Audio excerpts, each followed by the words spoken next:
안녕하세요, 여러분. 소울 스토리타임에 오신 것을 환영합니다.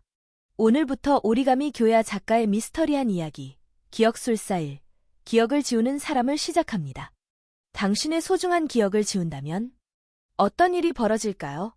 지금부터 그 비밀 속으로 함께 들어가 보시겠어요? 시작합니다. 첫 번째 에피소드, 알아차리다. 대학에 입학하고 처음으로 참가한 회식에서 1년 선배인 사와다 교코와 친해지게 됐다. 내가 실수로 그녀의 가방을 발로 차서 쓰러뜨린 것이 계기가 되었다. 아, 죄송합니다. 아니, 나야말로 사람들 지나다니는 길에 가방을 놔둬서 미안. 나는 다담이 바닥에 무릎을 꿇고 앉아 가방에서 튀어나온 책을 주워서 그녀에게 건넸다. 최면요법과 뇌과학이라는 딱딱한 제목이 눈에 들어왔다. 심리학 전공이에요. 좀 관심이 있어서. 파스텔 색조의 천 가방에 든 두꺼운 하드커버 전문서. 어허? 하는 소리가 절로 나왔다. 얼굴도 예뻤다. 나는 자연스럽게 그녀 옆에 앉아서 이야기를 나눴다. 건배 전에 참가자 모두가 자기소개를 했을 때 그녀에게 남자친구가 없다는 사실을 이미 확인한 상태. 그녀와 이야기를 주고받다가 그녀가 응원하는 프로야구팀이 나와 같다는 것도 알게 되어 더욱 흥이 올랐다. 점점 마음에 들어. 그녀와는 이야기를 하고 또 해도 피곤하지가 않았다. 스포츠만이 아니라 좋아하는 영화도 비슷하고 그 밖에도 여러 가지로 서로 취미가 맞았다. 술자리에서 마음에 드는 여자 선배와 만나 이렇게 친해지다니 이거야말로 꿈에 그리던 캠퍼스 라이프 그 자체다. 선배들이 주로 참가하는 회식이라서 오기 싫은 걸 할 수 없이 따라온 거였다. 나를 끌고 와준 친구에게 고맙다는 눈짓을 보냈다. 그런데 미안. 나 집에 가야 해. 자주 시계를 들여다보던 그녀는 회식이 시작되고 나서 1시간이 채 안 되어 자리에서 일어났다. 잠깐 얼굴만 내밀려고 온 거야. 미안. 네? 하며 내가 실망을 표하자 미안하다는 듯이 한 손을 들어 미안의 포즈를 취한다. 그럼 좀 더 있다 갈까?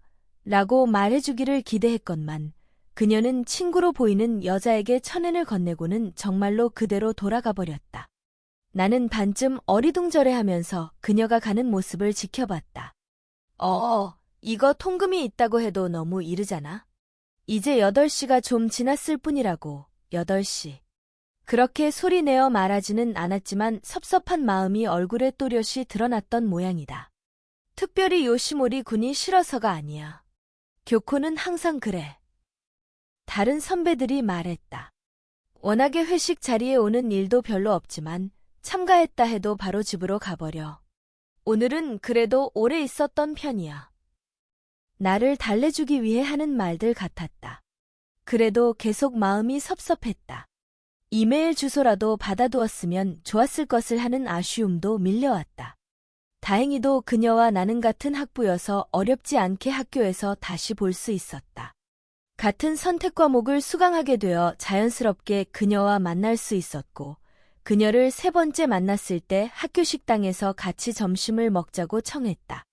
그녀는 의외로 선선히 오케이 했다. 교코가 점심 식사 전에 먼저 도서관에 들르고 싶다 하여 같이 갔다. 그녀는 심리어법의 기초라는 두꺼운 책을 빌렸다. 어려워 보이는 책이네요. 꽤 재미있어. 요시모리는 어떤 강의를 듣고 있어? 커뮤니케이션 개론. 요즘은 소문이 전달 과정이나 도시전설의 전파에 대해 공부하고 있는데 재미있어요. 도시전설? 입 찢어진 여자 같은 이야기? 무서운 얘기지만 나 그런 얘기 제법 좋아해. 인터넷에 도시전설을 정리해놓은 사이트도 있는데 거기에도 여러 가지 이야기가 많이 있어요. 그래? 한번 봐볼까나. 교코는 첫인상처럼 부침성도 있었고 말도 잘 통했다. 활발하고 사교적이라는 느낌까지 주었다. 적어도 낯을 가리는 타입은 아닌 것 같았다. 회식 자리에 잘 참가하지 않는 것도 대인관계를 잘 못해서가 아닐 것이다. 학교 식당의 창가 자리에 각각 A런치와 고기우동 쟁반을 테이블에 놓고 서로 마주보고 앉았다. 사와다 선배 집은 통금이 엄격한가요? 어? 회식 자리나 노래방에 가서 늦게까지 있었던 적이 없다고 들어서요. 내가 말하자 교코는 그런 게 아닌데 하고 쓴웃음을 지으며 말을 흐렸다. 아, 뭔가 말하기 어려운 거라면 뭐 굳이? 별것 아니야. 다만 일부러 말할 것까지는 없다 싶어서. 그녀의 시선이 허공에서 흔들린다. 그렇게 망설이는 듯이 얼마간 침묵을 지키더니 교코는 작은 소리로 말했다. 밤길이 무서워서. 의외의 대답에 나무젓가락을 쪼개려던 동작을 멈췄다. 교코는 나의 그런 반응을 보고는 목소리를 한 톤 높였다. 자의식 과잉이지. 나도 알아. 하긴 그런 건 여자는 대체로 모두 그렇지 않나요? 이상한 사건도 많고 하니까. 응. 그래, 그렇긴 한데. 그래도 8시가 되면 곧장 귀가라니 좀 심하다고 생각했지만 말을 하지는 않았다. 무슨 이유가 있겠지 하고 이해하기로 했다. 내가 나무젓가락을 쪼개자 교코도 포크를 집어들고 음식을 먹기 시작했다. 한동안 우리는 잠자코 식사만 했다. 앞에 놓인 그릇에서 고기우동이 줄어드는 것을 남의 일처럼 바라보면서 나는 생각했다. 이거 다 먹으면 그럼 이만하겠지? 이대로 헤어지면 어색하다. 대답하기 어려운 질문을 해서 그녀를 거북하게 만들었구나. 어렵게 같이 밥 먹는 자리를 만들었는데 나는 그냥 있으면 안 되겠다는 생각에 젓가락을 멈췄다. 8시까지라면 괜찮은 거지요? 나는 그렇게 말하면서 우동 그릇에서 얼굴을 들었다. 불쑥 그렇게 말하자 교코가 놀란 표정을 했다. 요전번 술자리에서 얘기한 영화, 스페인 영화의 할리우드 리메이크, 선배가 보고 싶다고 했잖아요. 서론도 없이 일방적으로 짓거려대다가 말이 빨라진 것을 알아차리고 일단 입을 다물고 침을 삼켰다. 괜찮으면 지금 보러 갈래요. 교코의 눈이 뜬 채로 굳었다. 5초 정도 서로 응시하는 모양새로 있었다. 이윽고 교코의 속눈썹이 천천히 위아래로 움직였다. 교코는 포크를 접시에 내려놓았다. 미안, 오늘은 볼 일이 있어서. 그럼 다음 주도 좋아요. 나 월요일은 오후에 강의가 없거든요. 월요일은 안 돼, 미안해. 거듭된 거절. 미안하다는 듯이 교코의 눈썹이 처진다. 그 얼굴을 보니까 힘이 빠져버렸다. 그래요. 죄송합니다. 갑자기 영화를 보러 가자고 해서. 창피했다. 몇 번 얘기를 나눈 게 전부인데 단숨에 거리를 좁히려고 헛발질을 했다. 조금 더 스마트하게 할 수 있었을 텐데. 어떻게 봐도 나는 기세 좋게 데이트 신청을 했다가 물을 먹은 남자가 돼버렸다. 나의 무모한 요구가 그녀와의 관계를 거북하게 만들었다. 그런 생각을 하고 있을 때 교코가 말했다. 그래도 고마워. 같이 가자고 해줘서 기뻐. 그리고 조금 난처한 듯이, 멋쩍은 듯이, 하지만 기쁜 듯이 웃었다. 그녀의 웃는 얼굴이 사랑스럽게 보였다. 시무룩해지던 마음은 다시 들떴다. 희망은 있다. 나는 원래 다른 사람에게 쉽게 반하는 타입이 아니다. 얼굴과 스타일이 마음에 들더라도, 그리고 서로의 취미가 맞더라도 그것만으로는 부족하다. 아직 좋아질 만큼 그녀를 알지 못한다. 하지만 지금부터라도 알아가고 싶다. 별표? 월요일 오후 학교 친구들과 점심을 먹고 헤어져서 혼자 서점을 다녀오다가 병원 앞길에서 교코와 마주쳤다. 교코는 병원에서 막 나오는 참이었다. 아니, 어찌 이런 우연이. 누구 병문안 온 건가. 그러나 나와 눈이 마주친 순간 교코의 표정이 굳어졌다. 그때 갑자기 기억이 났다. 오늘은 월요일이다. 매주 월요일은 볼 일이 있다고 했다. 괜찮아요. 나도 모르는 사이에 그렇게 묻고 있었다. 그녀는 내가 그렇게 물어봐야 할 정도로 어쩔 줄 몰라 했기 때문이다. 인사만 하고 이 자리를 뜨는 게 예의인가 하고 생각하면서도 지금 묻지 않으면 앞으로도 계속 못 물어볼 것 같다는 생각이 들었다. 그래서 뒤로 물러나야 할 상황에서 굳이 한 걸음 더 앞으로 내디뎠다. 이제 집에 가는 건가요? 같이 커피 한잔 하지 않을래요? 그녀는 어찌할 바를 모르겠다는 얼굴을 하고 나를 따라왔다. 우리는 병원 정문 맞은편에 있는 체인점 커피숍으로 들어갔다. 교코는 침울해진 표정이었지만 내가 사겠다고 하자 사양하지 않고 카운터 앞에 서서 톨 사이즈 카페 모카를 주문하고 유료로 제공되는 시럽까지 추가했다. 웃음이 저절로 피어나서 번지는 내 얼굴을 그녀는 원망이 섞인 눈으로 바라봤다. 그녀가 생각보다 활기차 보여서 안심이 됐으나 일부러 그렇게 행동하는 것인지도 모르는 일이었다. 먼저 테이블에 가서 앉은 그녀는 무료하다는 표정을 짓고 내가 오기를 기다렸다. 나는 카운터에서 주문한 커피를 받아들고 투명한 플라스틱 용기에 스트로를 꽂아서 그녀 쪽으로 갔다. 교코 앞에 커피를 놓으면서 말했다. 아르바이트를 하나 보다 했어요. 매주 월요일은 안 된다고 해서. 응. 거절하려고 핑계를 댄 게 아니라서 다행이에요. 안심했습니다. 맞은편 자리에 앉으면서 그렇게 말하자 교코는 조금 웃었다.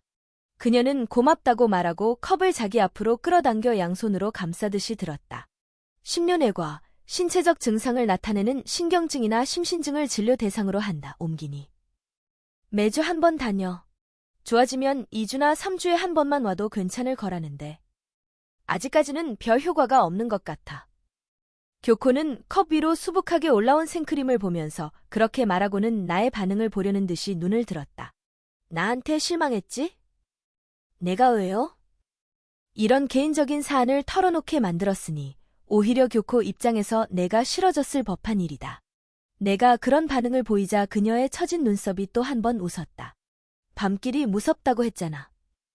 교코는 왼손을 컵에 대고 오른손으로는 스트로를 들고 입은 대지 않은 채 휘젓는다. 이 나이가 돼서 나도 내가 이상하다는 건 잘 알고 있어. 이상할 거 없다고 생각하는데요. 그녀를 보고 유달리 조심성이 많은 사람이구나 하는 생각은 했지만 이 위험한 세상에서 여자라면 그럴 수도 있는 게 아닌가 하고 이해하고 있었다. 다만 그 조심스러움의 정도가 그녀의 다부진 이미지와는 맞지 않는다는 느낌은 들었다. 고마워. 그래도 이 나이가 돼서 해만 떨어지면 혼자서 밖을 돌아다니지 못하는 게 정상은 아니니까 어떻게든 해봐야지 하고 카운슬링 받고 있는 거야. 혹시 피해망상 같은 건가? 단지 밤길이 무섭다고만 했는데 실은 내가 생각했던 것 이상으로 심각한 건가 싶었다. 증상이 나으면 좀 더 다양한 것들을 할 수 있을 거고 회식에도 나갈 수 있게 될 거야. 그러면 그때 또 말을 걸어주면 좋겠어. 마음 약한 말투다. 그리고 그렇게 말하면서 흘리는 어딘가 조심스러운 웃음도 그녀와 어울리지 않는다. 밤길이 무서운 것은 교코 탓이 아니다. 불편하고 괴로운 것은 그녀 자신이다. 그런데도 멋대로 그녀에게 데이트를 신청했다가 거절당한 나에게까지 미안하게 생각할 필요는 없다. 그녀가 어두운 밤길에 나와 다니는 걸 무서워한다면 노력해야 할 사람은 나인 것이다. 그녀가 자연스럽게 웃는 모습을 보고 싶다면 그녀가 그럴 수 있도록 내가 뭔가를 해야 하는 거야. 나는 즉시 주머니에서 스마트폰을 꺼내서 근처 영화관과 상영 영화 제목을 검색해보았다. 이곳에서 걸어서 10분 거리에 교코에게 같이 가자고 했다가 거절당한 서스펜스 영화 상영관이 있었다. 나는 일부러 목에 힘을 주고 말했다. 그래도 영화 보러 가요. 지금부터. 분명 6시부터 상영하는 영화가 있을 텐데. 자, 여기 하고 스마트폰 화면을 교코에게 보였다. 교코는 망설이는 얼굴로 화면과 내 얼굴을 번갈아 봤다. 그래도. 6시부터 시작되는 영화를 보면 확실하게 어두운 밤 시간에 집에 가게 된다.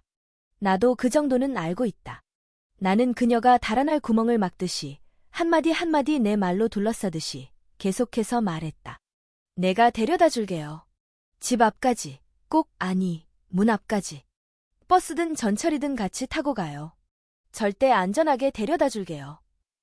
내가 너무 필사적으로 데이트를 제안해서 교코가 웃는다 해도 어쩔 수 없다. 아니, 웃어준다면 더 좋다. 제발. 안 보러 갈래요, 영화? 교코가 나를 보고 거듭 눈을 깜빡였다. 입을 꽉 다문다. 눈빛이 흔들린 것 같아 보였지만 울음을 터뜨리거나 하지는 않았다. 교코는 코를 훌쩍이더니 눈을 감고 숨을 들이마셨다 내쉬었다 했다. 그러고는 왼손으로 컵을 잡아 플라스틱 뚜껑을 벗기고 그대로 입으로 가져가 커피를 들이켰다. 목욕하고 나와서 커피 우유를 마실 때처럼. 뭐랄까, 남자 같은 행동이었다. 거의 빈 컵을 테이블 위에 탁 내려놓고 푸아하고 숨을 내뱉었다. 좋아, 가주지.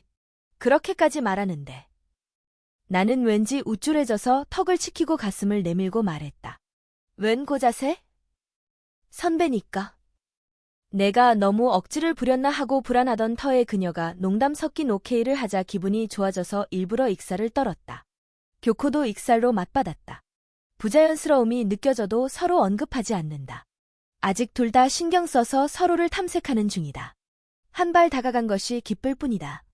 커피숍을 나설 때 작게 고마워라고 말하는 소리가 들렸지만 못 들은 척했다. 영화를 보고 파스타 체인점에서 저녁을 먹고 나니 10시가 다 되어 있었다. 교코는 가장 가까운 역에서 집까지 걸어서 10분 정도 걸린다고 했다. 역에서부터 나란히 길을 걸었다. 나는 여자를 집까지 데려다주는 것이 처음이라서 조금 긴장했다. 확실히 이 길은 좀 어두운 것 같은데. 길 양옆에 가게가 있어서 낮에는 사람들로 북적일 테지만 지금은 가게 셔터도 모두 내려졌고 인적도 전혀 없다. 혼자 걷는 게 무섭다고 느끼는 것도 무리는 아니라고 말했더니 교코가 샛길을 가리키며 말했다. 낮에 바쁠 때는 이쪽 샛길을 이용하기도 하는데 밤에는 정말로 캄캄하거든. 큰 길에는 그래도 미덥지는 않으나 가로등이 있지만 교코가 가리킨 샛길에는 비드라고 할 만한 것이 거의 보이지 않았다. 이 길을 여자 혼자 걷는 건 힘들어 보이네요. 확실히. 응. 교코는 버스에서 내린 뒤로 가방 손잡이에 매달려 있던 키홀더 같은 것을 빼내어 손안에 들고 있었다. 내가 뭘까? 하고 물끄러미 보고 있자니까 교코가 내 시선이 당황스러운지 손바닥을 폈다. 미안. 습관이라서. 뭔데요? 방범 버저. 휴대용이야. 호, 이런 게 있구나. 제법 큰 소리가 나. 이건 누르면 소리 나는 거고 이쪽이. 가방을 뒤져서 짤랑짤랑 플라스틱 제품을 잡아당겨 꺼냈다. 원반형인 것, 통 모양인 것, 모양은 각양각색이었지만 아무래도 모두 다 방범용품인 모양이었다. 이건 끈을 잡아당기면 소리가 나는 거, 이쪽 것이 본격적인데. 그렇게 여러 개를 갖고 다녀. 하지만 소리만이 아니라 상대를 퇴치할 수 있는 게 더 좋지 않을까요? 스프레이라면 있어. 최루 스프레이, 고춧가루가 들어있는. 우와, 굉장하다. 밤길을 걸으며 방범용품 설명회가 시작됐다. 서로 웃고는 있었지만 집이 가까워지자 교코는 갑자기 고개를 떨어뜨리고 아래를 봤다. 내가 이러는 거 이상하지? 교코가 멈춰 섰기 때문에 나도 발걸음을 멈추고 교코를 봤다. 9시 이후로는 무서워서 혼자서는 밖에 못 나가. 방범용품을 몇 개씩 갖고 있지만 안심할 수가 없어. 혼자서는 전철 안에서도 버스 안에서도 계속 스프레이를 움켜쥐고 있게 돼. 움켜쥐고 있어도 무서워. 그래서 8시만 되면 자리에서 일어서는 거야. 나는 온몸으로 그녀를 향해 마주섰지만 교코는 시선을 콘크리트 바닥에 떨어뜨린 채 나를 쳐다보려 하지 않았다. 손에는 플라스틱 방범 버저를 쥐고 집게 손가락을 체인 끝 링에 걸고 있었다. 싸구려 체인을 만지작거리면서 말을 꺼냈다. 나 옛날에 치안을 만난 적이 있어. 그때는 지나가던 사람이 있어서 구해줬지만 정말 무서웠어. 체력에도 제법 자신 있었고 성격이 강한 편이었는데도 무서워서 소리도 내지 못했어. 지금도 생각나면 무서운걸. 트라우마란 건가 봐. 말이 점점 빨라졌다.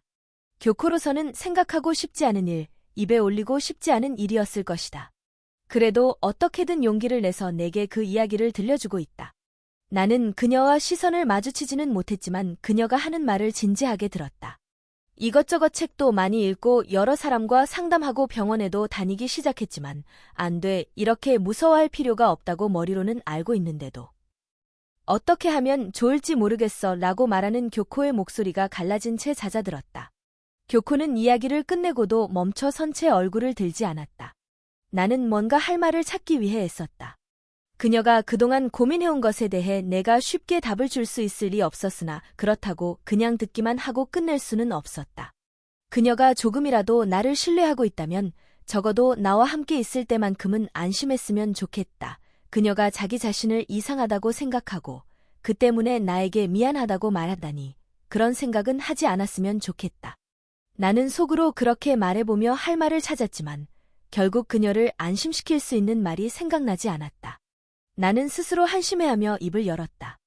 나는 치안을 만난 적이 없어서 잘 모르지만. 교코는 눈을 내리뜬 채로 조금 웃었다. 어쨌든 큰 쇼크였을 테니까 그렇게 될 수밖에 없다고 생각해요. 아니야, 난 역시 정상이 아니야. 치안을 만난 여자는 수도 없이 많아. 그 여자들이 모두 나같이 되는 건 아니거든. 그건 어쨌든 선배 탓이 아니잖아요. 교코는 얼굴을 들고 고마워하고 말하며 웃었다. 고맙다는 인사를 듣고 싶은 게 아니었기 때문에 더 복잡한 기분이 되었다. 우리는 천천히 걸어서 사와다라는 문패가 달린 집 앞까지 왔다. 교코가 열쇠를 꺼내 문을 여는 것까지 보고 그럼 여기서 이만 하고 말하려고 했다. 그때 있지. 요시모리. 수업에서 도시전설에 대해 조사한다고 했지? 문득 기억이 났다는 듯이 교코가 문에 한 손을 댄 채로 돌아봤다. 기억술사라고 알아?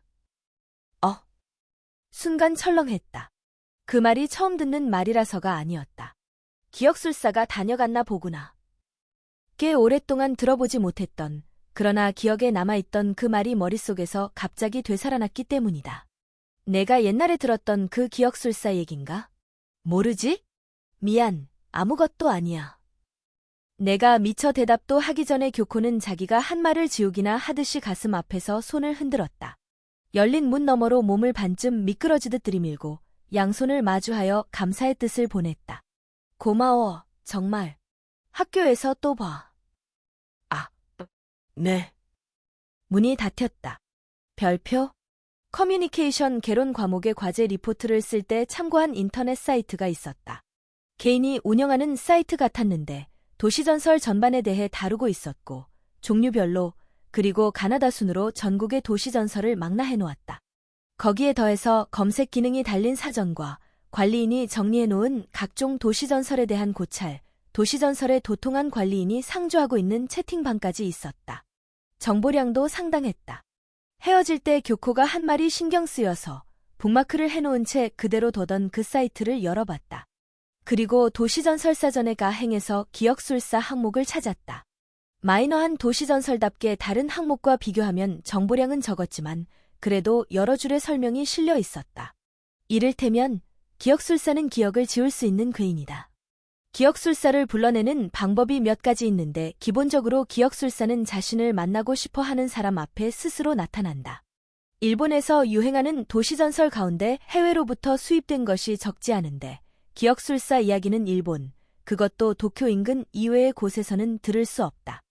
여고생을 중심으로 극히 최근에 유행하기 시작했다. 분류하자면 괴인 빨간 망토나 입 찢어진 여자 등으로 대표되는 괴기 괴인 계열 도시전설에 속한다. 어렸을 때 할머니에게서 기억술사 이야기를 들은 적이 있었다.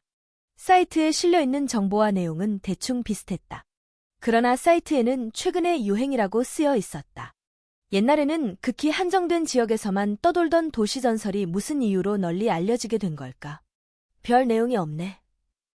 오싹한 결말의 에피소드가 있는 것도 아니고 괴인이라고는 하지만 입 찢어진 여자나 사람 얼굴을 한 개에 비교하면 임팩트가 부족하다. 그러니까 수많은 도시전설 중에서도 그다지 눈길을 끄는 쪽은 아니었다. 뭐가 됐건 그냥 소문이겠지만. 교코가 심각한 얼굴로 말했기 때문에 신경 쓰였을 뿐이다. 선배가 왜 갑자기 기억술사 얘기를 꺼낸 걸까? 기억을 지워주는 괴인이라니. 그런 게 어디 있겠어. 그저 지어낸 이야기일 텐데. 나는 목 근육을 쭉 늘여서 우두둑 소리를 내면서 생각했다. 정말로 있으면 좋겠다는 건가? 그렇다면 자신의 트라우마가 된 기억도 지울 수 있을 거라고 생각하는 거야? 상담을 받아도 효과가 없고 뭘 해도 소용없다고 말한 뒤에 있을 리 없다는 것을 알면서도 그래도 혹시나 있으면 좋을 텐데 하는 생각에서 그런 심각한 얼굴로 말한 건가? 생각이 거기에 미치자 혹시나 하는 그녀의 절박한 마음이 느껴지는 것 같아 내 마음도 먹먹해졌다. 별표? 내가 끈질기게 권하는 바람에 교코는 등을 떠밀리다시피 해서 몇 번쯤 회식에 참가했다. 회식이 끝나면 매번 집까지 데려다줬다. 기사가 된 기분으로. 나에게는 그게 즐거운 일이었지만 그녀는 늘 내게 미안해했다. 공포증을 고치려고 교코 자신도 노력했지만 성과로 이어지지 않는 모양이었다. 10분씩 집에 가는 시간을 늦추고 조금씩 익숙해지게 하면 어떨까? 아예 밤에 한번 돌아다녀보고 별일 없다는 것을 알게 되면 아무렇지도 않게 되지 않을까? 여러 가지로 생각해서 권해봤지만 교코는 그때마다 모두 시도해봤다면서 고개를 좌우로 저었다. 고등학교 때부터 여러 가지 시도를 해봤어. 상담 선생님도 2명째야. 그래도 안 되더라고. 이론으로는 알아도 마음과 몸이 안 따라줘. 적어도 나와 함께 있으면 밤길을 걸을 수는 있다. 그렇다면 실제로 밤 외출을 거듭하면서 여러 번 같은 길을 다녀보는 것이 가장 그럴싸한 방법이 아닐까 싶었다. 계속 하다 보면 언젠가는 아무렇지도 않게 되지 않을까?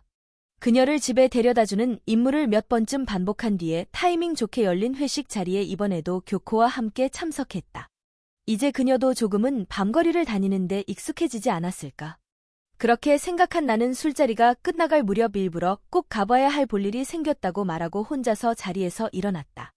거친 치료 방법이 효과가 있을지도 모른다는 생각에 교코에게는 사전에 아무 얘기도 안 했다. 무슨 일이 있으면 안 되므로 교코 모르게 거리를 두고 따라갈 작정이었다. 교코는 다른 사람들과 헤어지고 나서 꽤 오랫동안 식당 앞에 머물렀다. 그러더니 드디어 결심했는지 달리기 시작했다. 누가 쫓아오기라도 하는 듯이 달렸기 때문에 뒤를 따라가는 게 쉽지 않았다. 그녀는 평소에 그녀답지 않게 흠칫흠칫 주위에 신경을 쓰면서 달렸다. 역까지는 그다지 먼 거리가 아닌 데다가 오가는 사람이 많기도 해서 그녀는 어떻게든 역에 당도했다. 교코가 어려움 없이 전철을 타고 집에서 가까운 역에 도착한 것을 보고 이제 안심이라고 생각했다. 그러나 거기까지였다. 창백한 얼굴로 방범용품을 꽉 움켜쥔 교코는 거기서부터 꼼짝도 하지 못했다. 선술집이 있던 역 앞거리에 비해서 교코가 사는 동네의 역 주변은 한적했다.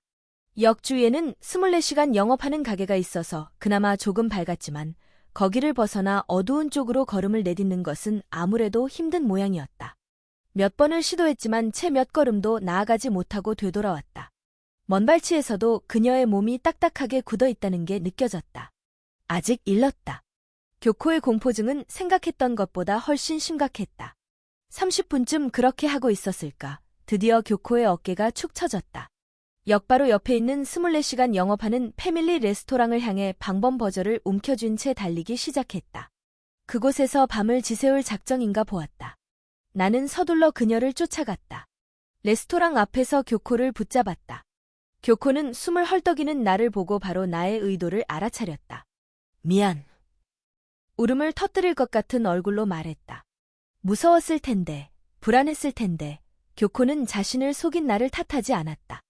도리어 자신의 한심한 모습에 대해 미안해하는 얼굴이었다. 그런 얼굴을 보고 싶은 게 아니었다. 내 잘못이었다. 나야말로 미안해요. 손을 잡고 싶었으나 그녀의 손에는 방범 버저가 쥐어 있다. 나는 결국 교코를 집에까지 데려다줬다. 그녀의 손에는 손을 대지 못했다. 별표? 산더미 같은 방범용품도 과도한 경계심도 불필요하다는 것을 교코는 스스로 알고 있었다. 머리로는 그것을 알고 있었지만 공포심은 사라지지 않았다. 내가 할 수 있는 것은 아무것도 없었다. 뭔가 제안을 해봐도 교코는 부드럽게 거절했다. 무엇을 해도 소용없다는 것을 잘 안다는 듯이. 기억술사는 잊고 싶은 것이 있는 사람 앞에 나타나서 잊고 싶은 것만을 잊게 해준대. 잊은 사람은 기억술사가 잊게 해줬다는 사실까지 모두 잊고 나쁜 기억은 전부 없었던 거나 다름없게 된대. 그 사건이 있고 나서 교코는 내게 종종 기억술사에 관한 이야기를 해주었다. 공포증을 고치려면 이제는 원인이 된 과거의 기억을 지울 수밖에 없다. 여러 치료법을 시도해본 결과 그렇게 생각하기에 이른 모양이었다. 처음에는 그녀의 말이 농담이라고 생각했지만 심각한 얼굴을 보면 그냥 웃어넘기기만 할 일이 아니었다. 나 역시 소문을 그대로 믿는 건 아니야. 그래도 소문이 도는 건 뭔가 있기 때문이 아닐까? 예를 들어 뛰어난 최면술사가 있다든가. 도시전설을 연구하는 사이트를 봤는데 아직 연구 단계에 있는 뇌수술하고 관련이 있다는 설도 있는 모양이야. 나도 모르게 자꾸 이런 이야기를 찾게 돼. 교코는 그렇게 말했지만 나는 알 수 있었다. 그녀는 우수한 최면술사나 뇌 외과의사를 만날 것을 기대하고 있는 게 아니라 소문대로 마법처럼 사람의 기억을 지워버릴 수 있는 존재를 찾고 있었다. 존재할 리 없는 도시전설의 괴인을. 교코의 말이 계속 마음에 걸려서 도시전설 관련 사이트를 뒤져서 기억술사에 관한 정보를 더 모아봤다. 그러나 그 어느 곳에도 별다른 내용은 없었다. 입 찢어진 여자 이야기에는 다양한 버전이 있었지만 기억술사에 관한 이야기에는 결말도 없었다. 기억을 지우고 싶은 사람 앞에 나타나는 괴인이라는 설정뿐이었다. 이 기억술사 전설은 도시전설 중에서도 이색적이긴 했다. 기본적인 스토리가 없고 그렇다고 아주 무서운 이야기도 아니다. 입 찢어진 여자나 괴인 빨간 망토에 관한 이야기도 그렇지만 통상 도시전설에는 스토리가 있고 피해자가 있다. 그래서 어쩌면 나도 만날지 몰라 하는 두려움 때문에 이야기가 널리 퍼진다. 그렇게 말이 퍼져나가는 과정에서 만났을 때의 대처법이니 배경이니 하며 세부적인 내용이 추가되어 도시전설로서 완성되어 가는 것이다. 어찌됐건 이런 황당한 도시전설 같은 게 제한된 범위라고는 하나 유행한다는 것이 도무지 이해가 안 됐지만 혹시나 하는 마음으로 도시전설 사이트의 채팅방을 검색해보다가 마침 사람이 있어서 큰맘 먹고 들어가 봤다. 채팅방에 있던 건 사이트 관리인인 듯 모르는 사람이 들어왔는데도 자연스럽게 인사를 해온다. 상대가 너무 적극적으로 나와서 경계하는 마음도 들었지만 이왕 정보를 구하러 온 것이니만큼 잘됐다는 생각도 들었다. 나는 상대와 말을 주고받으면서 질문할 타이밍을 노렸다. 닥터, 알와요 씨는 어떤 도시전설에 흥미가 있나요? 미국 수입형 시츄에이션류가 최근에는 유행하는 것 같은데. 알와요, 별로 아는 건 없지만 기억술사 이야기? 닥터, 마이너 한쪽을 치고 들어오네 키읔. 나는 채팅을 하는데 익숙하지가 않아서 이런 식의 대화 방식에 거북함을 느꼈지만 계속했다. 알와요, 잊고 싶은 기억만을 지워준다네요. 닥터, 기본적으로는 그렇지. 하지만 그건 분명 먹는 걸 거야. 지우는 게 아니라. 키보드를 두드리던 내 손이 저절로 멈췄다. 먹어? 닥터, 자원봉사로 지워줄 리 없고 기억술사는 남의 기억을 원하는 게 아닐까? 기억술사라고 불리지만 실질적으로는 기억 먹기라고 할 수 있지 않을까? 거울, 입 찢어진 여자랑 마찬가지로 이거 역시 괴인계 도시전설이니까. 그러니까 공개적으로 모습을 드러내는 일이 없지. 처음부터 신빙성이 없는 풍문이긴 했지만 그래도 기억을 먹다니 어처구니 없다. 알와요, 나 꼬맹이 때 그 얘기 들은 적 있는데. 닥터, 정말? 최근 돌아다니기 시작한 풍문인 줄 알았는데. 그렇다면 옛날부터 원형이 있었다는 얘기네. 닥터의 말로는 도시전설은 완전히 새로 나오는 경우는 드물고 대체로 민간 설화나 해외 소설 또는 실제로 있었던 사건 등이 원형이 되는 경우가 많다고 한다. 예를 들어 실제의 유괴 사건이 원형이 되어 사람을 낚아채가는 괴인의 전설이 만들어진다.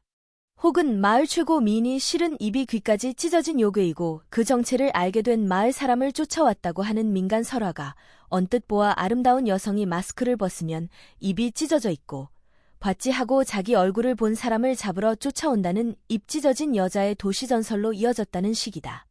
그러면 교코가 말하듯이 천재 최면술사나 뇌 외과의사가 있어서 사람들 입에 기억술사로 오르내리게 되었을 가능성도 전혀 없다고는 할 수 없다. 닥터, 이런 종류의 풍문은 사람에서 사람으로 전달되어 가면서 변형되거나 과장되거나 하는 법이니까.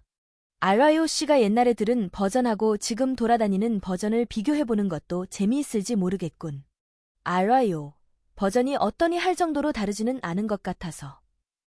누군가가 뭘 잊어버리고 그랬었나? 하면 할머니가 기억술사가 다녀갔나 보구나 하는 식이었는데. 닥터, 그래. 뭘 잊는다. 보통은 잊을 리 없는 일을 잊어버렸을 때 그런 현상 자체를 설명하기 위해 기억술사란 이름을 만들었다고 할 수 있겠군. 그게 요괴 괴담이 시작된 계기일 수도 있겠어. 비슷한 예를 들어 담장이란 요괴를 아시나? 그것 역시 산길에서 갑자기 앞으로 나아갈 수 없게 되는 현상을 설명하기 위해 지어낸 이름인데 그게 요괴 괴담으로 변형되어 퍼져나간 거라고. 닥터의 깊은 지식은 흥미로웠지만 유용한 정보는 더 이상 없을 것 같았다. 중간부터는 일일이 대답하는 것도 귀찮아져서 가만히 있었는데도 닥터는 한동안 계속 떠들어댔다. 나는 적당한 데에서 고맙다는 인사를 하고 채팅방을 나왔다. 그때 문득 하나의 기억이 떠올랐다. 잊을 리 없는 것을 잊는 현상. 설명이 안 되는 일. 료 오빠, 왜 그래? 저먼 옛날 일이다. 그런 일이 있었다. 기억 못해? 하고 물었더니 뭘? 하고 되묻던 마키. 잊을 리 없는 일이었는데 마키는 그것을 전혀 기억하지 못하고 있었다. 그건 절대로 연기가 아니었다. 우리 엄마가 뭘 어쨌는데? 무슨 소리를 하는 거야? 료 오빠, 이상해. 왜 그래? 왜 그래? 이상하다는 듯이 고개를 갸우뚱거리는 마키의 눈은 거짓말을 하고 있지 않았다. 그때는 내가 이상해진 건가, 꿈이라도 꾸었나 보다 하고 생각했다. 그 무렵 나는 아직 아이라서 무슨 일이 일어났는지 알 수 없었다. 불안하고 무서웠다.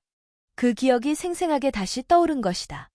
아니야, 그건 아니야, 아닐 거야. 기억술사란 건 단지 풍문일 뿐이야. 누구나 깜빡할 수 있는 현상에 이름을 붙인 것일 뿐이라고. 휴대전화 소리에 퍼뜩 정신이 들었다. 마키로부터 온 메일이다. 어제 축구 방송 녹화해놓은 거 있으면 빌려줘. 가지러 오라고 답신을 보냈다. 마키는 5분도 채 되지 않아 왔다. DVD를 건네주니까 신이 나서 받아들고 고맙다고 한다. 무심코 시계를 보니 벌써 밤 11시가 넘었다. 이런 시간에 남자방에 여고생이 혼자서 DVD를 빌리러 오는 것도 좀 그렇긴 하나 그건 소꿉친구로서 나를 신뢰한다는 뜻이기도 할 것이다. 11시 사오하다 선배는 밖에 나오지 못할 시간대구나. 마키가 둔감한 것인지 아니면 교코 이외의 여자는 다 이런 건지. 마키가 이왕 온 김에 하면서 CD 선반을 뒤지고 있는 모습을 멍하니 바라보다가 나는 말했다. 너 말이야, 기억술사라고. 어? 아느냐고 묻기도 전에 내 쪽을 돌아본 마키의 눈을 보고 흠칫했다. 아뿔싸, 내가 너무 부주의했다. 아니, 아무것도 아냐. 뭉치고 잡지를 펼쳤다. 너 CD 골랐으면 잽싸게 가. 늦었으니까 1월 요량으로 다시 입을 열려는데. 기억술사? 기억 지워준다는 그거? 선선히 돌아온 대답에 나도 모르게 얼굴을 들었다. 알아? 여고생이라면 누구라도 한 번은 들어본 얘기라고 할 수 있지. 다들 그런 얘기를 좋아하니까. 그런데 왜 그런 걸 물어보는 건데? 마키는 의아해했다. 나는 잡지를 덮고 정색을 하고 물어봤다. 그런 얘기는 언제쯤부터 돌았니? 글쎄, 작년이나 재작년쯤이 아닐까? 아, 그런데 옛날에 할머니들도 그런 얘기 했잖아. 비슷한 얘기가 리바이벌 된 것 아닐까? 스토리 같은 게 있나? 스토리? 글쎄, 장난으로 기억술사를 불러낸 아이가 기억이 지워졌다든가 하는 얘기는 들은 것 같아. 드디어 피해자가 등장했다. 그러나 아주 무서운 스토리는 아니다. 그 밖에는? 전철역 게시판에 메모를 해두면 기억술사가 온다든가 공원 벤치에서 기다리고 있으면 만날 수 있다든가 하는 얘기도 있어. 세부 사항이 좀 더 추가되기는 했지만 중심이 될 스토리는 아직 없다. 이 정도로는 사람들이 자신도 피해자가 되는 건 아닌가 하고 두려워하지 않을 것이다. 기억술사를 만났다는 친구는 혹시 없어? 없어? 글쎄, 기억술사를 만났다면 만났다는 기억도 사라질 거잖아. 기억할 리 없지. 그런데 어떻게 풍문이 되어 돌지? 그야 도시전설이니까? 아냐? 설득력이 별로 없잖아. 애초에 도시전설이란 걸 놓고 진지하게 검증하려는 내가 어리석었다. 나는 덮었던 잡지를 꼬고 앉은 무릎 위에서 다시 펼쳤다. 그때 생각났다는 듯이 마키가 큰 소리로 말했다. 아, 니시 고등학교에 다니는 아이한테 들은 게 있어. 걔가 기억술사에 의해 기억이 지워진 아이랑 친구라고 들은 것 같아. 그 애 친구가 실연을 당하고 나서 전 남자친구를 잊고 싶다고 기억술사를 찾아다녔대. 아무도 그 말을 고지 듣지 않았는데 그 애가 언제부턴가 전 남자친구를 깨끗이 잊었고 자기가 기억술사를 찾아다녔다는 사실 자체도 기억하지 못한다는 거야. 정말? 그런 얘긴 빨리 말했어야지. 작은 소리로 혼자 중얼거렸다. 뭐라고? 아니, 혼자 소리야. 이건 좀 더 구체적인 이야기다. 하지만 그래봤자 여전히 그건 어떤 사람이 잊을 리 없는 일을 갑자기 잊는다는 이상한 현상을 설명하기 위해 기억술사라는 원인을 갖다 붙인 것에 지나지 않을 것이다. 닥터는 기억술사를 괴인계 도시전설이라고 했지만 주역이어야 할 괴인상이 확실하지 않다. 기억을 없애준다는 캐릭터의 성격상 어쩔 수 없는 것일지도 모르지만. 다만 한 가지. 인터넷보다 입으로 전해지는 이야기 쪽이 더 많다는 건 의외네. 관심이 생겨서 조금 전에 사이트를 봤는데 그런 이야기는 실려 있지 않았어. 그야, 원래 이런 건 입소문으로 퍼지는 거 아니야? 하지만 오늘 같은 인터넷 사회에서 리얼한 입소문에 의한 정보가 온라인 정보보다 더 많고 더 빠르다는 것이 마음에 걸린다. 혹시 그 니시 고등학교 아이가 누군지 아니? 몰라. 하지만 확실한 얘기야. 뭐가 확실하다는 거야? 누군지도 모르면서. 어디선가 들었다. 누군가를 만났다. 그렇다면 어떻게든 더듬어갈 수 있어야 하는데 왠지 소문이 원점에 가닿지 못한다. 그런 게 도시전설의 이론이다. 10년도 더 전에 이웃 노인들에게서 들은 이야기를 빼면 교코에게서 그 이야기를 들을 때까지 기억술사에 대한 소문을 들은 적이 없다. 그러나 여고생들 사이에서는 소문이 돌고 있다. 기승전결도 없는 이야기인데 뭐가 재미있어서 유행하는지 이해할 수 없는 일이다.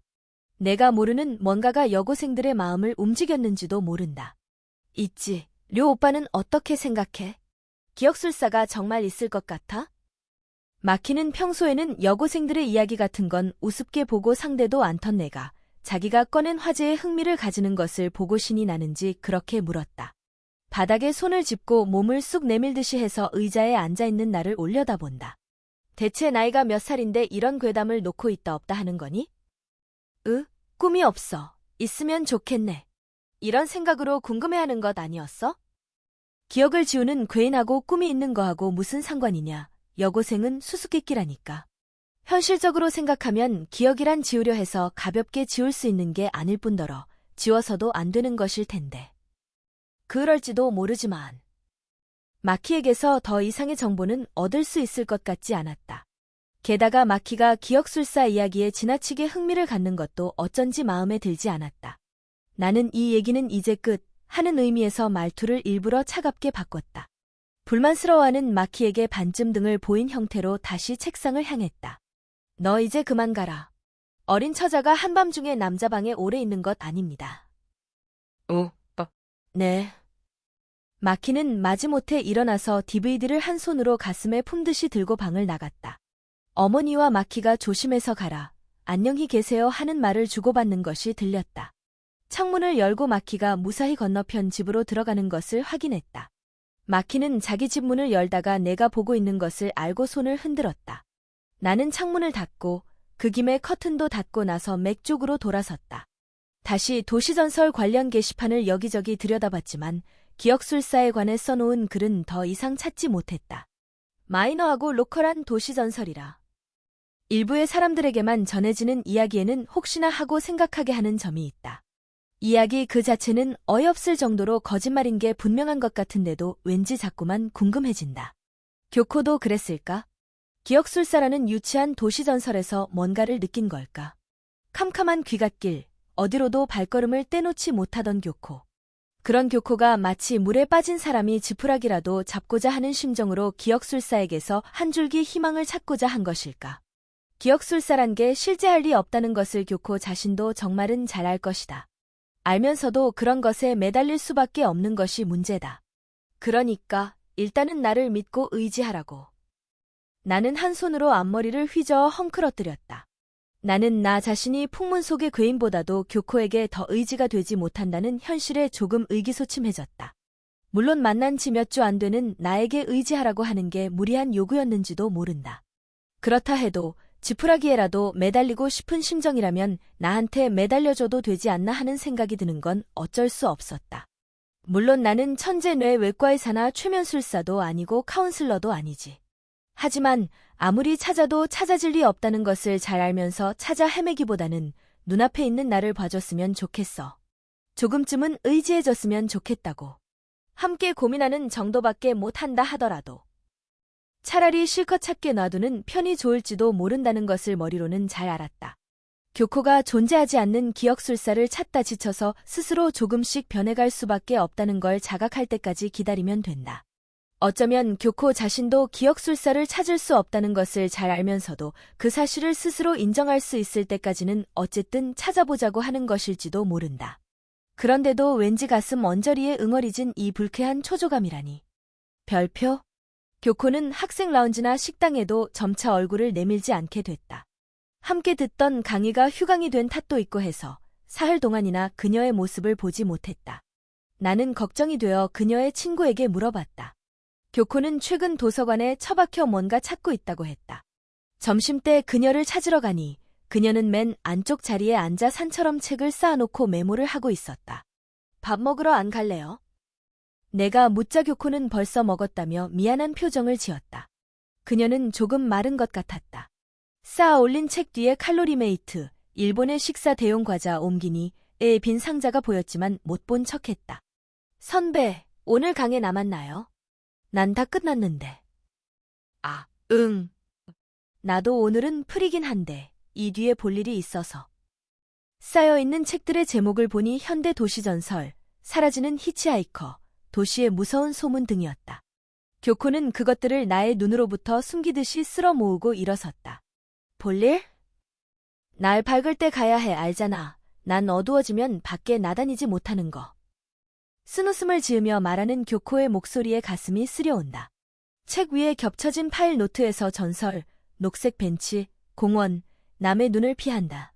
라고 몇몇 흘려 쓴 메모가 눈에 들어왔다. 어디 가나요? 집에 갈 때쯤이면 어두워질지 모르니까 내가 같이 갈게요. 아니, 어두워지기 전에 집에 갈 거야. 고마워. 혼자 가지 않으면 못 만날 수도 있어서. 누구를? 그렇게 묻기도 전에 교코는 책을 안고 대출 카운터를 향해 걸어갔다. 나는 멈춰 선 채로 그녀의 뒷모습을 바라봤다. 문득 등줄기가 싸해지는 느낌이 들었다. 뭐지, 이건?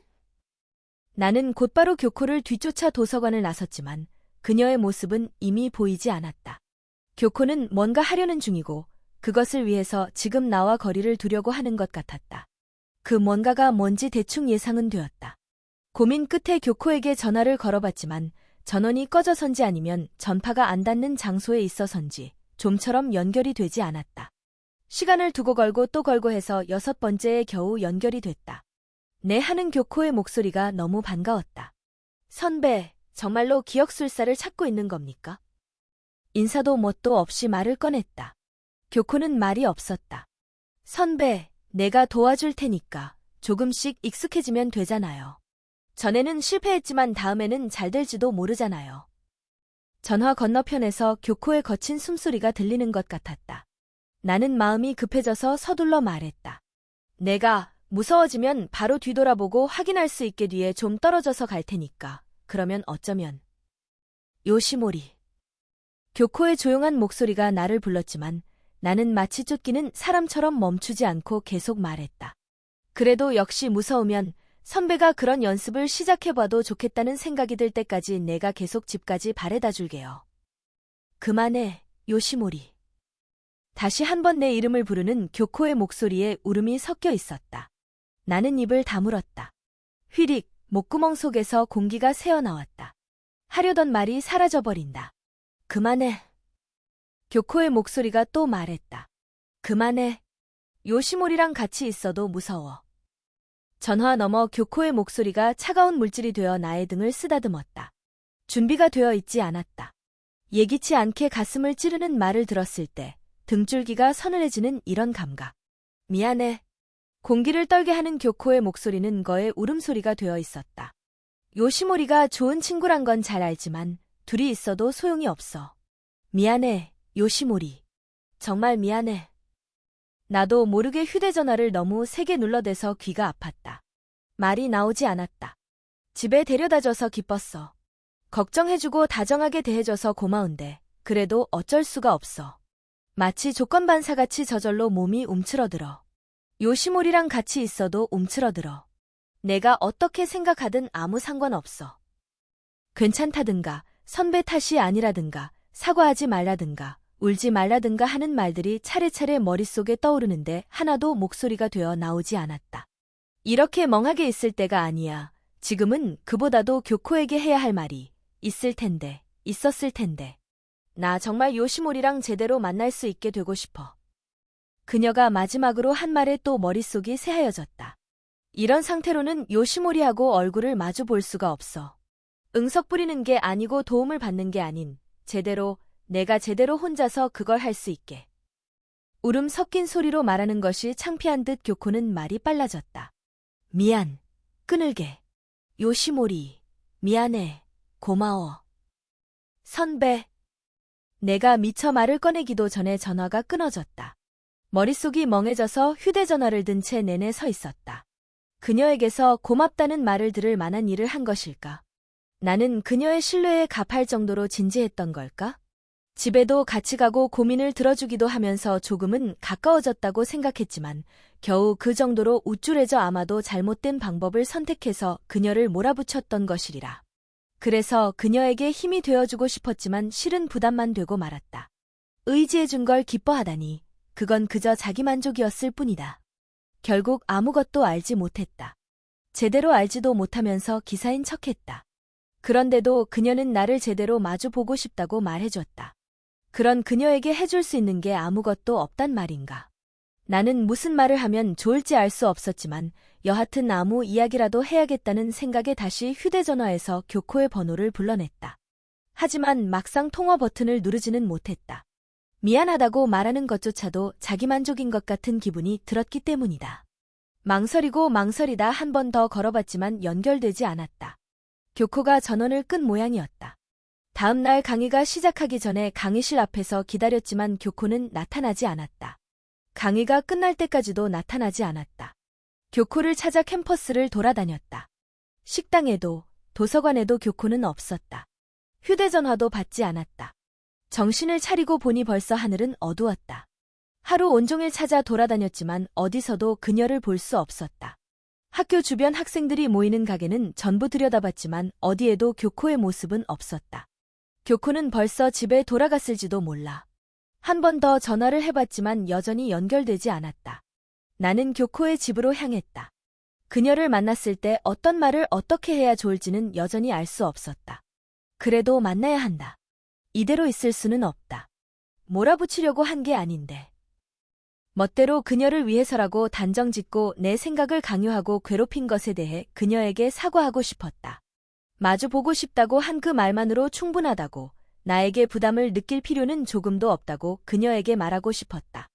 내가 바보였어. 8시만 되면 집에 가기 위해 서둘러도 상관없다. 정말은 지금 이대로의 교코로 좋았던 거다.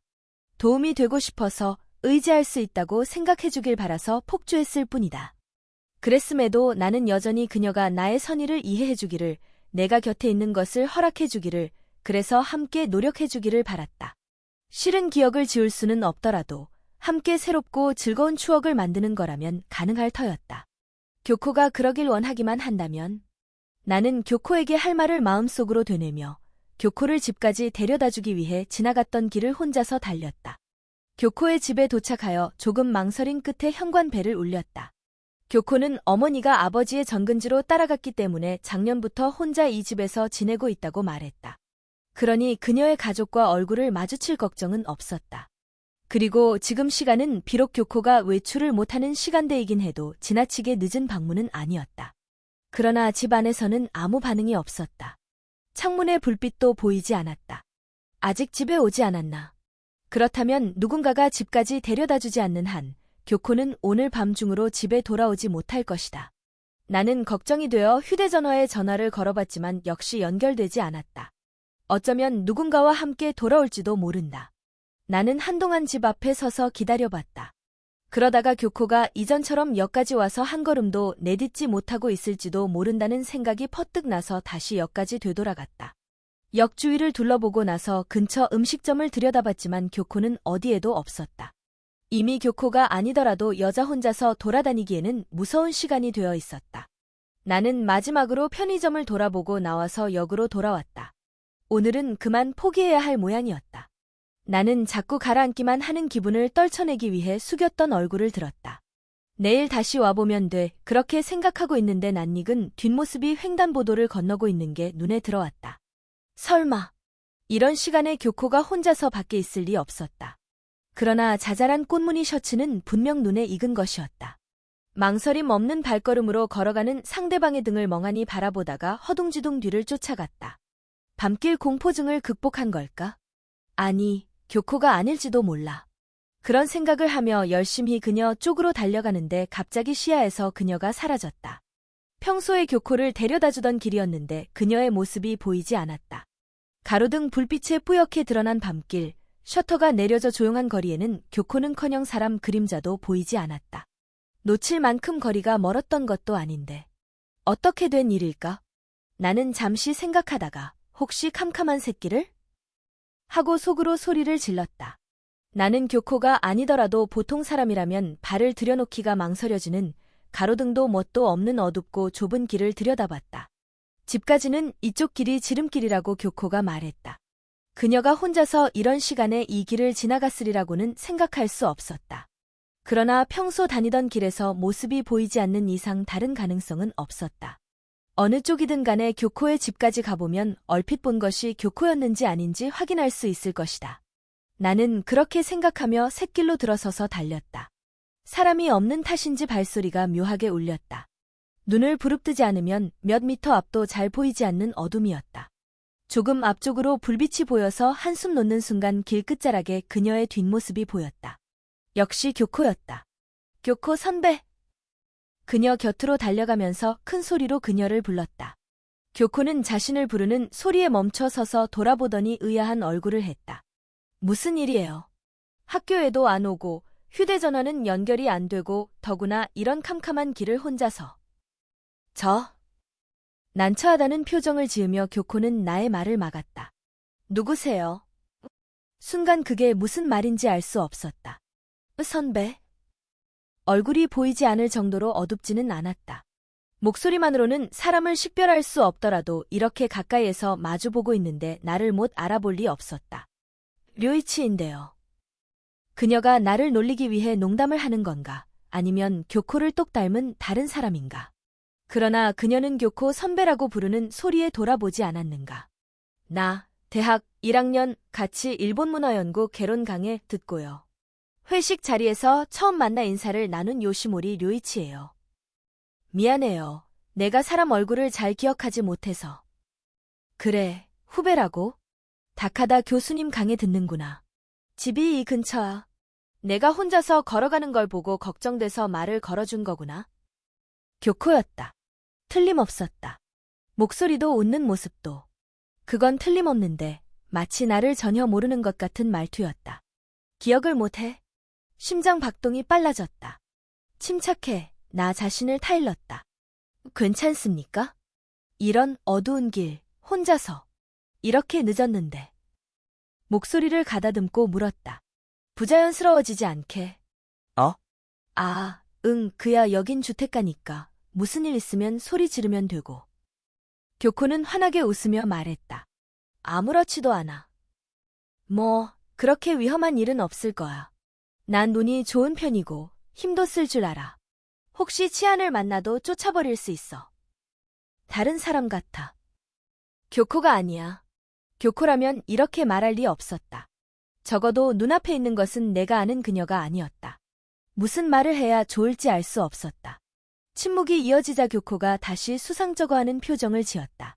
침착해라. 나는 한 번 더 호흡을 가다듬었다. 선배. 나 선배를 집까지 데려다준 적도 있는데 기억 안 나요? 말도 안 돼. 정말이야? 그걸 내가 잊어버렸다고? 어라? 잘못 안 거 아니고? 이 길 끝에 2층 집이 선배네 집이잖아요. 문 앞에 민트랑 바질 화분이 있고. 정말인가 보네. 말도 안 돼. 뭐야. 나 완전 실례를 했네. 미안. 그런데 왜 기억이 안 나지? 그게 언제야? 내가 그렇게 취했었나? 하나는 확실했다. 교코는 정말로 나를 기억하지 못했다. 천천히 숨을 들이마시고 다시 한번 확인. 밤길에 위험한 일을 당한 적 없었어요. 내가 너무나 진지한 얼굴이었기 때문일지도 몰랐다. 교코는 왜 그런 질문을 해? 라고 말하는 것 같은 어리둥절한 표정으로 나를 쳐다봤다. 없어? 말했잖아. 난 운이 좋다니까. 깊게 숨을 내뱉었다. 잊어버렸다. 그녀가 잊고 싶었던 것은 이미 그녀 안에 없었다. 싫은 기억과 함께 경계심조차 사라져버린 모양이었다. 같은 사와다 교코라고는 생각할 수 없을 정도였다. 어떻게? 왜 그래? 류이치라고 했나? 그녀의 난처해하는 목소리에 나는 좀처럼 고개를 들 수 없었다. 당신은 옛날에 밤길에서 위험한 일을 당한 적이 있고 그래서 밤길 공포증에 걸려 있었어요. 당신은 그것을 고치려고 했고 나와 당신은 서로 아는 사이입니다. 집까지 데려다 준 것도 한두 번이 아니고 어제도 전화로 얘기를 주고받았어요. 하지만 당신은 그걸 전부 잊어버린 겁니다. 이렇게 말하면 교코는 나를 괴짜 취급할 게 분명했다. 이상한 것은 선배 쪽이에요라고 말해도 교코가 믿어줄 가능성은 제로였다. 그녀가 나를 잊었다는 것에 쇼크를 느끼거나 이 이상한 상황의 공포를 느끼기보다 혼란이 먼저 온 탓일까. 내 속에서 감정이 상황을 따라오지 못했다. 머리 어딘가에 묘하게 냉정한 부분이 있어서 그곳만 사고하고 행동하는 것 같았다. 그곳 이후에는 셔터를 내려버린 것 같았다. 집까지는 몇 미터 거리밖에 남지 않았지만 교코를 집까지 데려다주고 그대로 헤어졌다. 더 이상 아무것도 물어볼 수 없었다. 큰 길로 해서 역까지 도달해서야 겨우 머리가 움직이기 시작했다. 어떻게 된 거지? 그건 연기가 아니었다. 밤길을 혼자 다닐 수 있었다는 것이 그 증거다. 교코는 과거의 사건도 나도 모두 잊었다. 교코를 고통스럽게 했던 모든 기억이 사라졌다. 무슨 일이 있었나? 기억술사. 나는 그 이름을 머리에 떠올리곤 고개를 흔들었다. 있을 수 없는 일이다. 풍문 속의 괴인이 뭘 할 수 있단 말인가. 존재하지 않는 것이 원인이 될 수는 없는 일이었다. 안이하게 결론을 내리려 들지 마라. 나 자신을 질타했다. 생각해라. 교코는 가공의 괴인 찾기에 빠져들 정도로 집착했다. 자신을 몰아붙이는 그 집념이 잊어버리고 싶었던 기억을 망각 속에 가둬버린 걸까? 있을 법한 일이었다. 적어도 기억술사가 지웠다고 생각하는 것보다는 더 합리적이었다. 그런 일이 일어나는 거다. 믿을 수 없지만 일어난다. 그렇게 생각할 수밖에 없다. 사람의 뇌에는 해명되지 않은 부분이 많다고 하지 않은가. 아마추어인 나로서는 상상도 하지 못할 일이 일어날 수 있다. 분명, 아마도. 전에도 똑같은 일이 있었다. 료 오빠, 왜 그래? 오늘 밤의 교코와 마찬가지로 어리둥절한 얼굴로 나를 올려다봤다. 그건 아직 초등학생이었을 때의 마키였다. 무슨 일이야? 마키가 내 앞에서 눈꺼풀이 새빨갛게 부어오를 정도로 운 다음 날이었다. 무슨 이야기를 하고 있는지 모르겠다고 천진하게 올려다보던 마키의 얼굴이 지금도 눈에 선하다. 그때 아직 어렸던 나는 마키가 그렇게 나오자 몹시 혼란스러웠다. 혹시 내 기억이 잘못된 걸까 하는 생각도 했다. 누구세요? 마키, 교코. 내 주위에서만 벌써 2명이 기억을 잃었다. 뻥 뚫린 것처럼. 일부만 빠져나간 것처럼. 기억하고 싶지 않은 현실을 그것만 편리하게 잊는다는 게 가능한 일일까? 이해할 수 없는 일이다. 그러나 이해할 수밖에 없다. 그녀들은 기억을 지웠다. 그런 현상은 일어난다. 마치 자동기계처럼 전철을 타고 2역을 가서 다시 갈아타고 하다가 퍼뜩 정신을 차리니 어느새 집에서 가까운 역에서 내려 걷고 있었다. 우리 집보다 먼저 맞은편에 있는 마키의 집이 보였다. 마키의 방에는 아직 불이 켜져 있었다. 나는 돌아서서 집 열쇠를 꺼냈다. 열쇠 끝이 열쇠 구멍에 부딪혀서 틱틱 소리를 냈다. 나도 모르게 땀을 흘리고 있었는지 등짝이 썰렁하고 몸이 떨려왔다. 기억을 지우는 괴인이라니. 있을 수 없는 일이야. 기억술사라니. 그건 그냥 풍문일 뿐이야. 교코를 다시 본 것은 그러고 나서 이틀 후 강의실에서였다. 교코는 마치 다른 사람이 된 것처럼 밝게 웃으며 친구와 얘기를 나누고 있었다. 예전부터 밝은 사람이었는데 왜 다른 사람처럼 느껴지는지 알 수 없었다. 그녀의 근본에 있던 무엇인가가 사라진 일로 인해 그녀 자신도 변해버린 것 같았다. 나는 변해버린 그녀에게 말을 걸 수가 없었다. 교코와 한마디도 말을 주고받지 못한 채 며칠을 보냈다. 강연회, 갈 거니? 오피 불러다 얘기 듣는 거지? 전에 칼럼니스트가 왔을 때 들으러 갔었는데 꽤 괜찮았어. 이번엔 누구더라? 변호사라고? 강의가 끝나고 가방을 정리하면서 교코는 친구와 그런 이야기를 주거니 받거니 하고 있었다. 그들이 나누는 이야기를 듣고 보니 게시판에 강연회 안내가 붙어 있었던 것 같았다. 사회에 나가 다양한 직업군에서 일하는 졸업생을 초빙하여 강연회를 연다는 얘기를 예전에 교코에게서 들은 적이 있다. 나는 그런 강연회에 참석해본 적이 없지만 교코는 1학년 때부터 매번 참석한다고 했다. 나는 갈 거야. 이번 게스트는 젊고 멋있는 변호사래. 그럼 나도 가봐야지. 독신이래? 거기까지는 몰라요. 떠들썩하게 웃으면서 그녀들은 교실 밖으로 나갔다. 강당이 아니라 대강의실에서 하는 걸 보면 그리 큰 규모의 강연회는 아닐 것이다. 강연회라기보다는 교류회 같은 느낌이라고 교코가 전에 말했다. 변호사라는 직종에는 흥미가 없었지만 교코와 얘기를 나눌 계기가 될지도 몰랐다. 그렇게 생각하여 나는 잽싸게 가방을 정리하고 그들의 뒤를 따라갔다. 가만히 있다가는 교코와의 관계가 이대로 아무 일 없었다는 듯이 흐지부지 돼버릴 것 같았다. 내가 그녀에게 잊혔다는 현실이 두렵기도 했다. 그러나 생각은 많아도 몸이 따르지 않았다. 어떻게 된 거냐며 자신을 기억해내라고 교코에게 따지고 들 수도 있었건만 그렇게 할 수가 없었다. 미련이 남아 교코 근처를 서성대면서도 결정적인 한 걸음을 내딛지 못하고 있었다. 나는 강연장에 들어가 강의실에서 하듯이 교코가 앉은 자리에서 비스듬히 뒤쪽에 앉았다. 이 대학에는 법학부가 없다. 그러므로 변호사 오비는 드문 존재다.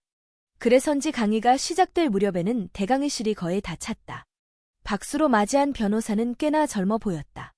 기껏해야 30대 초반? 더구나 모델이라 해도 좋을 것 같은 외모. 강의실의 절반 이상이 여학생들로 채워진 것이 이해가 갔다. 안녕하세요. 다카하라 도모아키라고 합니다. 우와, 모두들 젊구나. 변호사라는 이미지하고는 조금 동떨어진 사람이라고 생각했는데 입을 여니까 더더욱 가벼운 사람 같았다. 하지만 역시 혀는 매끄러워서 대학 시절 얘기부터 지금 하는 일 얘기까지 때때로 유머를 섞어가며 막힘없이 이야기를 풀어갔다. 지루해하는 학생은 한 명도 없었다. 다카하라 변호사의 테너 목소리를 멍하니 들으면서 교코를 쳐다봤다. 그녀에게 반했다. 좋아했다. 그런데도 어떻게 이렇게 냉정할 수 있는지 이해가 되지 않았다. 마치 내 뇌의 어딘가에 안전장치가 걸려있는 것 같았다. 전화 너머로 들려오던 교코의 울음 섞인 그 목소리를 떠올리면 지금도 가슴이 욱신욱신 아픈데. 학생 여러분이 나 같은 변호사에게서 어떤 이야기를 듣고 싶은지 몰라서 이제부터는 질문을 받을까 합니다. 꼭 변호사라는 직업에 관한 질문이 아니라도 좋으니까 뭐든 궁금한 게 있으면 물어보세요.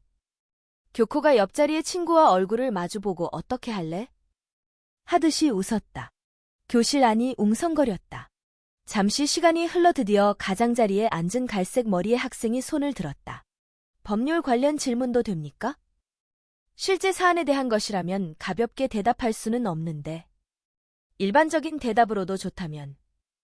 친구가 내가 빌려준 자전거를 돌려주지 않는데요. 내가 녀석 집에 가서 마음대로 가져와도 될까요?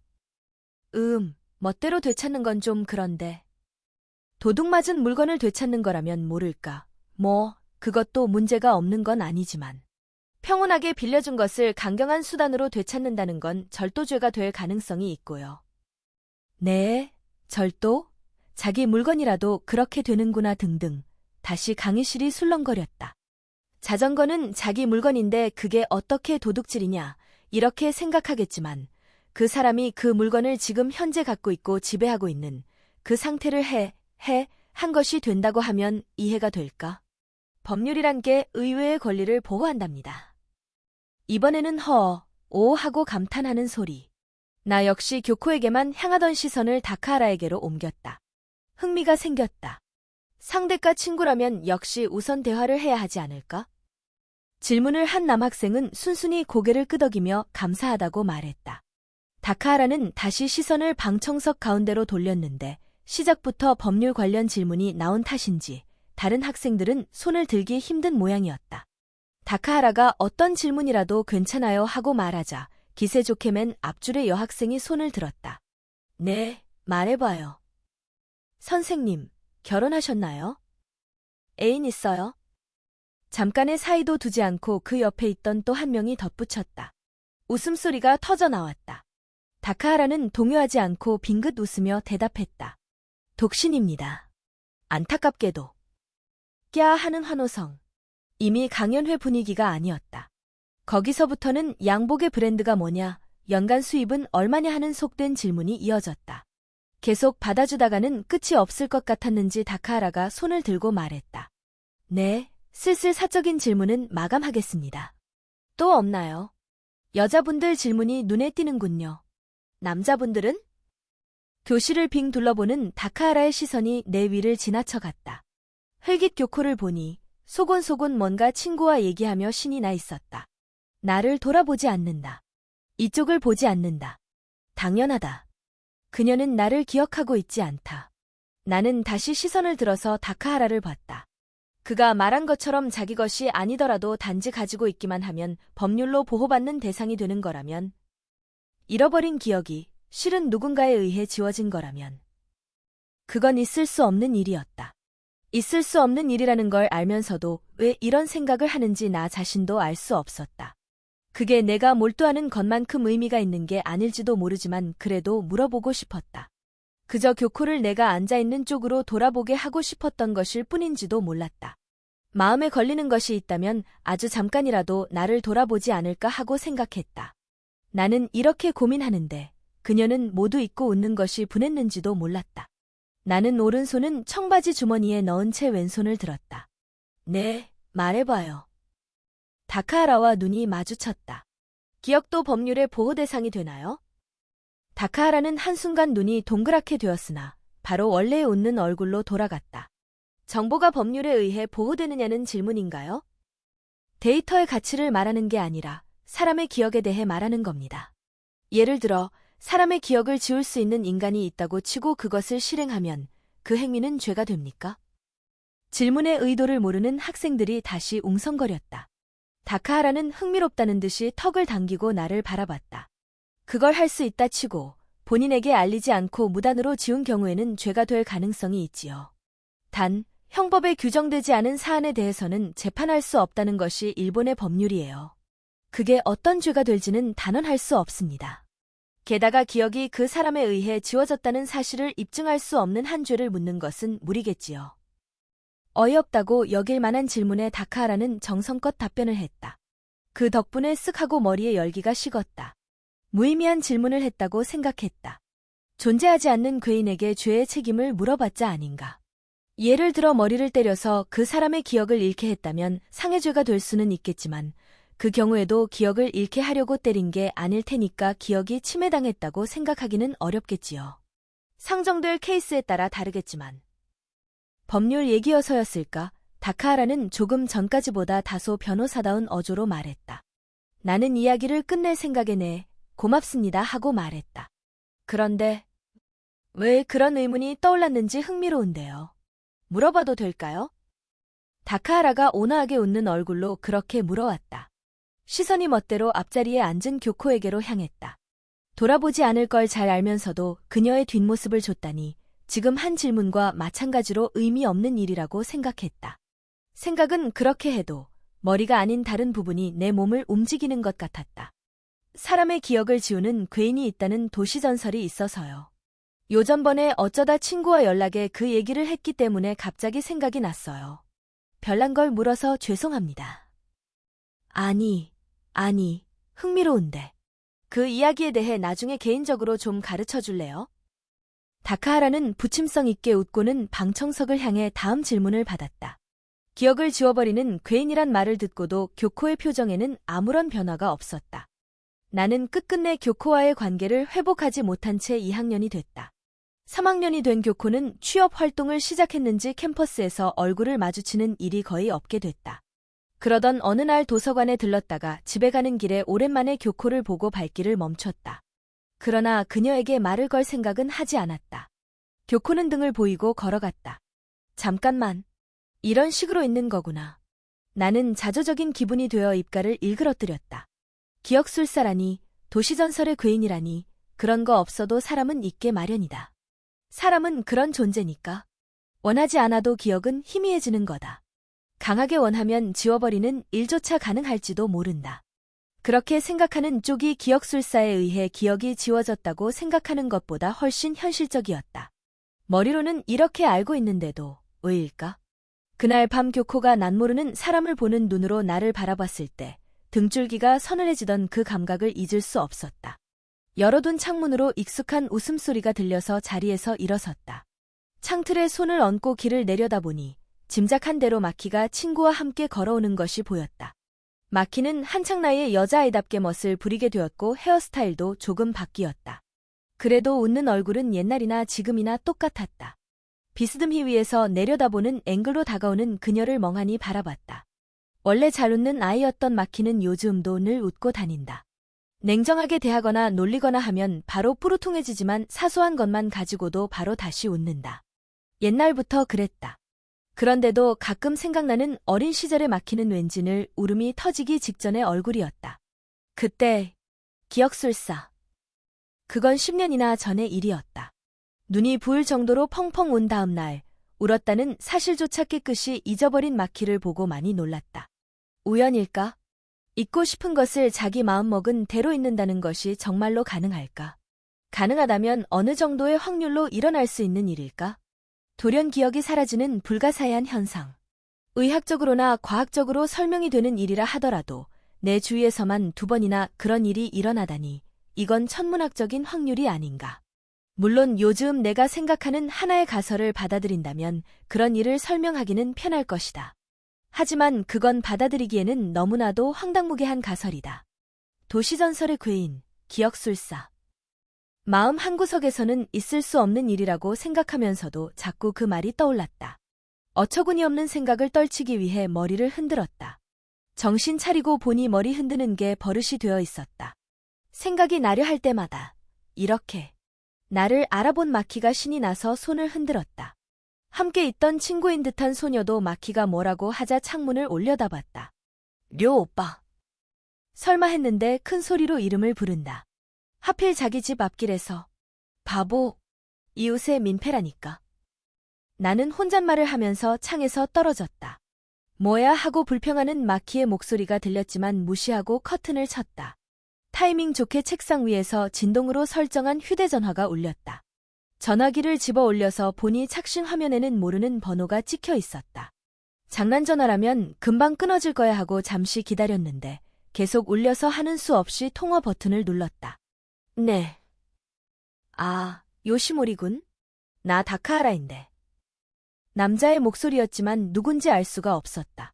하지만 상대가 정확히 내 이름을 부른 것도 그렇고 왠지 점잖은 말투도 그렇고 장난전화가 아니란 것을 알 수 있었다.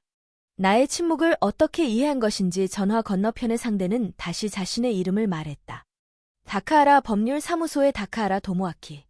요전번엔 고마웠어. 다카하라 변호사. 아, 맞다. 그때 대학에 강연하러 왔던 오비다. 아니, 네. 나는 상대가 내게 고맙다고 말하는 이유를 도대체 알 수 없어서 말을 더듬었다.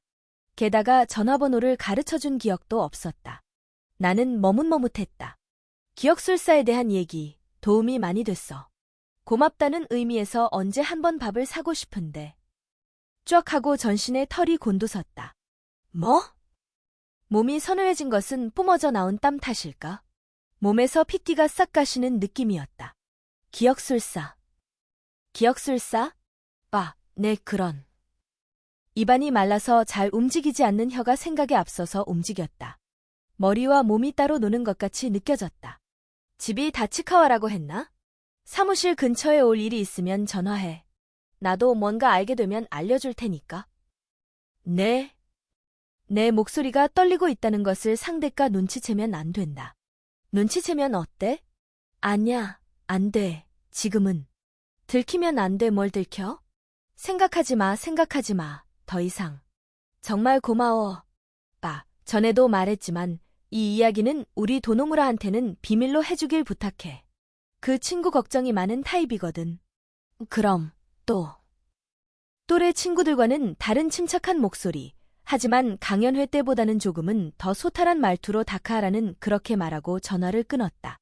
나는 휴대전화를 들고 있던 손을 내렸다. 그리고 상대방이 걸어온 전화의 의미를 찬찬히 생각했다. 다카하라는 변호사이고 대학의 오비이며 기억술사 이야기에 흥미를 가졌던 것 같다. 거기까지는 기억이 난다. 강연회에서 내가 기억술사 이야기를 꺼냈던 것도 기억난다. 하지만 다카하라에게 휴대전화 번호를 가르쳐준 기억은 없다. 다카하라에게 고맙다는 말을 들을 만한 일을 한 기억도, 식사 대접을 받을 만큼 친해진 기억도 없었다. 그러나 그 모든 것이 사실인 모양이었다. 그리고 다카하라의 말투를 보면 그것들 모두의 기억술사 이야기가 관계되어 있다. 내가 기억술사에 대해 조사해서 다카하라 씨한테 그 내용을 얘기했다고? 그랬다면 그런 것을 내가 이렇게 까맣게 잊을 리 없었다. 하지만 기억나지 않았다. 3명째. 나는 속으로 말했다. 3명째다. 기억술사의 전설을 알고 있었는데 어느 날 갑자기 기억을 잃은 3명째. 손바닥에 땀이 찼다. 떨어뜨릴 뻔한 휴대전화를 책상에 내던지듯이 내려놨다. 뒤늦게 공포가 밀려들었다. 그것은 머리서부터 밀고 들어와 등줄기를 타고 흐르는 오한이 되어 남았다. 뭐지, 이거? 뭐냐, 이건? 있기를 간절히 바랐던 마음의 힘? 아니야, 그런 게 아니야. 나는 손으로 입을 막았다. 생각해내. 생각하라고. 마주봐 받아들여. 가리키는 결론은 하나였다. 기억술사는 실제로 존재한다. 자, 여러분.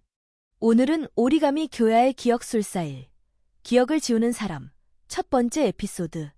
알아차리다. 장까지 함께 들으셨습니다. 기억을 둘러싼 미스터리가 점점 더 깊어지고 있네요. 다음 챕터에서는 또 어떤 비밀이 밝혀질까요? 궁금하시다면 다음 이야기에서 만나요. 편안한 밤 되세요. 안녕.